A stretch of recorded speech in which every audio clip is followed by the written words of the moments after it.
वो महफिल पे बेकार है।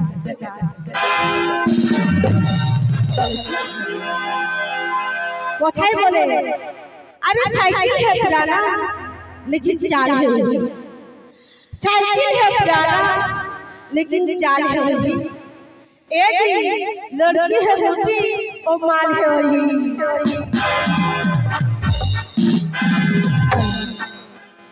दिल बिछाए दिलियो होगे मने दुखाए दिलियो होगे धनी तोरी संगे प्रीतिया जिंदगी अपन लुटाए दिलियो होगे।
माने बांग्लाয় बुझो बंधुरा बोलने वाला कोई नहीं है।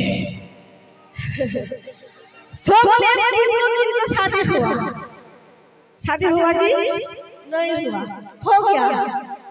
प्यार करने वाला बहुत कोई है, प्यार करने वाला बहुत कोई है, लेकिन शादी करने वाला कोई नहीं है। धनी तोरी संगे प्रीतिया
उसके बाद क्या हुआ? उसके बाद हुआ जी, अरे टमाटर छिपा के देखो छींटा पड़ता है कि नहीं।